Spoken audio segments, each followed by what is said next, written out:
Hello guys, Saurabh classes YouTube channel पे आप सभी का स्वागत है। जैसा कि मैंने अपने पिछले वीडियोस में फिजिक्स क्लास की क्लास 11th फिजिक्स क्लास की मैंने आप लोगों को वीडियोस डाली थी फर्स्ट चैप्टर की क्लास 11th की फिजिक्स की एनसीईआरटी की। ठीक है, तो आज मैं आप लोगों के लिए क्लास 11th की केमिस्ट्री की फर्स्ट चैप्टर का मैं इंट्रो वीडियो लेकर आया हूँ आप लोगों के सामने। देखिए, ये फर्स्ट चैप्टर जो आप लोगों का था है केमिस्ट्री में, वो है, इस चैप्टर का नाम क्या है मैं आपको बताने की कोशिश करता हूँ। पहले चैप्टर का नाम है some basic concepts of chemistry. Some basic concepts of chemistry. तो देखिए, some basic concept of chemistry जो है, इसमें आप लोग जो 9th में 10th में जो भी केमिस्ट्री आपने पढ़ी होगी, एलिमेंट पढ़ा है, कंपाउंड पढ़ा है, ठीक है, केमिस्ट्री क्या है, केमिकल्स, कैसे कंपाउंड फॉर्म होता है, ठीक है, इतनी सारी की सारी यही चीजें इसमें बेसिक कॉन्सेप्ट में बताया जाएगा आप लोगों को। स्टार्ट में बताया जाएगा। उसके बाद आप लोगों को जितने भी, जैसे कि आप लोग कोई भी कंपाउंड फॉर्म करते हो, तो कंपाउंड फॉर्म होता है तो उसका रेशियो क्या होता है, उसका मास क्या होता है, रिएक्टेंट में जितना मास हम मिलाते हैं, जितना कंपोजिशन होता है, अगर रिएक्टेंट जो हमारा होता है, अगर रिएक्टेंट में हम मास जितना ले रहे हैं, ठीक है, तो उसके बाद जो कंपाउंड हमारा बनेगा, तो उस कंपाउंड में हमारा जितना हमने रिएक्टेंट में मास लिया उतना ही कंपाउंड बन रहा है, क्या बन रहा है, ये सारी की सारी जो कॉन्सेप्ट्स हैं इस चैप्टर में हम पढ़ेंगे, some basic concepts of chemistry. ठीक है, तो मैं आप लोगों को कुछ बताने की कोशिश करता हूँ इस चैप्टर में। देखिए, यहाँ पे 5 लॉज हैं इस चैप्टर में।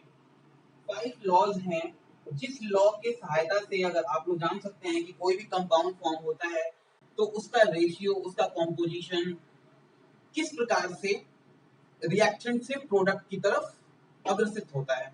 तो रिएक्टेंट में कितना हम यूज करते हैं तो प्रोडक्ट क्या बनता है, प्रोडक्ट कितना होता है तो रिएक्टेंट क्या होता है, ये सारी की सारी चीजें हम इस चैप्टर में पढ़ने की कोशिश करेंगे। मैं आप लोगों को इस इंट्रो वीडियो में एक लॉ बताऊंगा, उसके बाद नेक्स्ट वीडियो में आपको चारों लॉ बताऊंगा with example. Okay, so start, ध्यान से सुनिएगा आप लोग इस पूरे लेक्चर को।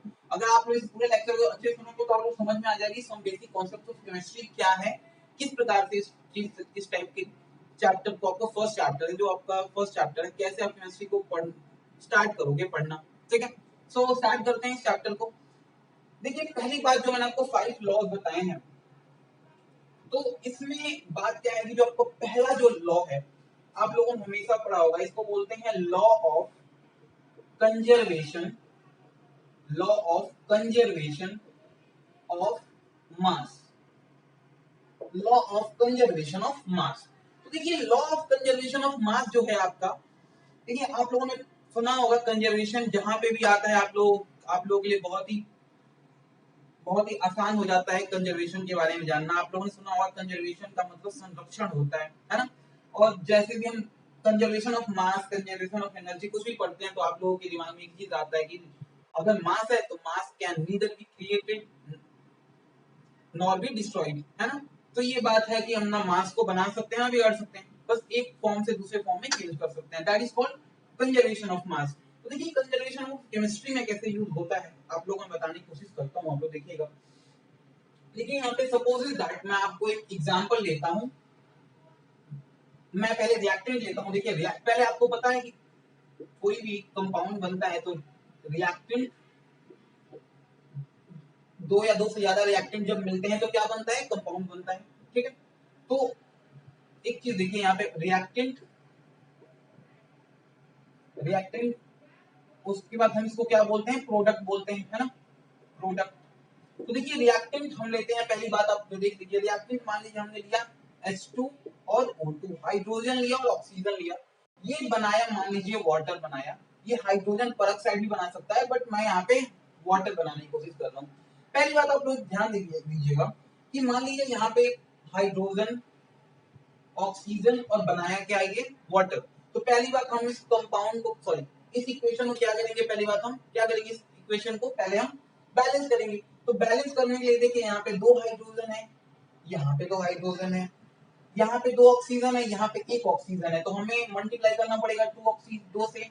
तो 2 ऑक्सीजन हो गया, बट यहाँ पे हाइड्रोजन हमारा कितना हो गया, 4 हो गया, तो हमें यहाँ से 2 से मल्टीप्लाई करना पड़ेगा, और ये हमारा पूरा पूरा इक्वेशन क्या हो गया, बैलेंस हो गया। बैलेंस इक्वेशन आपको 9th क्लास में पढ़ा होगा, कैसे इक्वेशन को बैलेंस करते हैं, लेफ्ट साइड को राइट साइड को।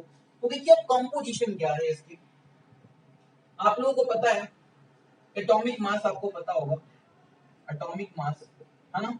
तो पहली बात ध्यान रखिएगा ये मास कंपोजिशन क्या है यहाँ पे। तो देखिए हाइड्रोजन है, हाइड्रोजन का एटॉमिक मास क्या होता है 2, ऑक्सीजन का एटॉमिक मास क्या होता है 16, ठीक है। तो पहली बात ध्यान रखिएगा यहाँ पे कि अगर अगर अगर हाइड्रोजन यहाँ पे 2 है, यहाँ पे हाइड्रोजन सॉरी हाइड्रोजन का एक होता है 1H1 होता है, सॉरी ठीक है 1H1। तो यहाँ पे अगर हाइड्रोजन 2 है तो हमारे पास कितना हाइड्रोजन का मास हो जाएगा 2, और ऑक्सीजन है यहाँ पे, पहली बात करते हैं ऑक्सीजन का होता है 16 और यहाँ पे 2 ऑक्सीजन तो कितना हो जाएगा 32, ठीक। फिर बात करते हैं 2 से मल्टीप्लाई हुआ है तो 4 हमारा हाइड्रोजन हो गया, तो हमारा हाइड्रोजन का एटॉमिक मास कितना हो जाएगा 4, ठीक। तो इसका मतलब हमने जब हाइड्रोजन और ऑक्सीजन लिया तो उसका पूरा का पूरा मास हमने कितना लिया 32 प्लस 4 36, माने 36 ग्राम लिया हमने, सपोज इज दैट, ठीक।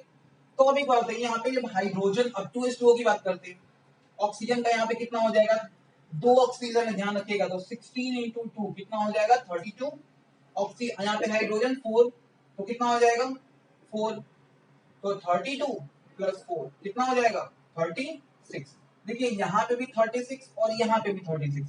इसका मतलब क्या हुआ कि हम जब कॉम्पोजिशन ये ले रहे हैं, सपोज दैट हमने हाइड्रोजन अगर 36 ग्राम लिया हुआ है तो वाटर भी उतना ही बनेगा, बात समझ में आ गई।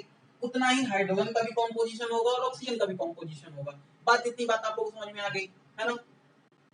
मेरी वीडियो में चला गया क्या, कोई दिक्कत नहीं, आप लोग समझ रहे हो मैं क्या समझाने की कोशिश कर रहा हूँ।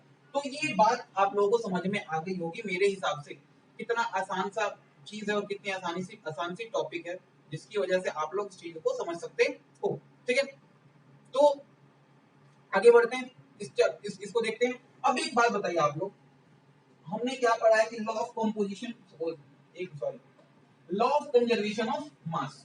तो law of conservation of mass आप लोगों को समझ में आया होगा क्या, कि जब हम जितना रिएक्टेंट लेते हैं ना कोई भी कंपाउंड को बनाने के टाइम पे, जितना भी हम रिएक्टेंट लेते हैं उतना ही जितना कंपोजिशन उसके मास का होता है उतना ही प्रोडक्ट में भी उसका कंपोजिशन मास का होता है।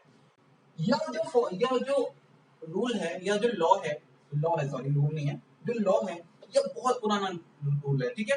लेकिन इसके बाद अगर हम बोले कि आज की डेट में ये पॉसिबल है, कहीं कहीं पॉसिबल है और कहीं कहीं पॉसिबल नहीं भी है। जैसे मान लीजिए आप लोगों ने सुना होगा mc² है ना, तो आपको पता है कहीं कहीं जहाँ पे रिएक्टेंट होता है वहां पे एनर्जी कुछ मात्रा में निकल भी जाती है फॉर्म ऑफ गैस, तो वहां पे हम जितना रिएक्टेंट लेते हैं उतना प्रोडक्ट बन नहीं पाता है। तो हर जगह की अलग अलग कंडीशंस होती हैं, बहुत पुराना लॉ है, इसलिए हम इस लॉ को पहले आपके बेसिक कॉन्सेप्ट ऑफ केमिस्ट्री में पढ़ने की कोशिश करते हैं। तो मुझे ऐसा लगता है कि आप लोगों को ये जो हमारा लॉ ऑफ कंजर्वेशन ऑफ मास है आपको समझ में आया होगा, जितना मैं आपसे उम्मीद कर सकता हूँ।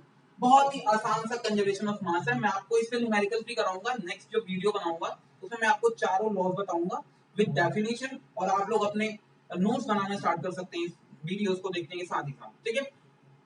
आपको मैं नोट आप लोग अपने जब वीडियोस देख रहे हो पढ़ रहे हो उस टाइम पे आप लोग डेफिनेशन लिखो, समझो क्या करना है, नोट्स बनाओ और अच्छे से प्रिपरेशन कर सकते हो। केमिस्ट्री की, फिजिक्स की, मैथ्स की बनाऊंगा मैं, तो हर चीज की प्रिपरेशन आप मेरे यूट्यूब चैनल से कर सकते हो, ठीक है। तो बात करता हूँ law of conservation of energy, mass की, सॉरी मास है, ठीक है। तो मास आपको समझ में आया, law of conservation of mass, mass can neither be created nor be destroyed. बात समझ में आ गई भाइयों, ठीक है और बहनों, ठीक है। तो आप लोगों को पता है इस चैप्टर के माध्यम से मैं आप लोगों को बताने की कोशिश करता हूँ कि इस चैनल पे क्लास 11 की केमिस्ट्री की बेसिक चीजें भी स्टार्ट हो गई हैं, तो आप लोग यहाँ से पढ़ना भी स्टार्ट कर सकते हो। फिजिक्स मैंने फर्स्ट चैप्टर डाल दिया, सेकंड चैप्टर की प्रिपरेशन चल रही है डालने की, अपलोड करने की, इसी तरह केमिस्ट्री, इसी तरह मैथ स्टार्ट हो जाएगा, तो आप लोगों को कहीं पे और जाने की जरूरत नहीं पड़ेगी। उम्मीद करता हूँ कि आप लोगों को ये छोटा सा मेरा जो इंट्रो वीडियो आपको समझ में आया होगा, ठीक है। सो आप लोगों से मैं रिक्वेस्ट करता हूँ कि आप लोग इस चैनल को सब्सक्राइब करिए, लाइक करिए, बहुत से बहुत ज्यादा शेयर करिए, जितने आपके कलीग्स हैं, आपके टीचर्स हैं, आप कर सकते हो, अगर करो तो बहुत अच्छी बात है, ठीक है। तो मैं उम्मीद करता हूँ कि आप लोग को ये वीडियो अच्छा लगा होगा, ठीक है। सो इसी के साथ, इसी उम्मीद के साथ मैं आपको नेक्स्ट वीडियो में मिलूंगा, ठीक है। तब तक के लिए खुश रहिए, आबाद रहिए, कहीं भी रहिए, ठीक है। जय हिंद, जय भारत।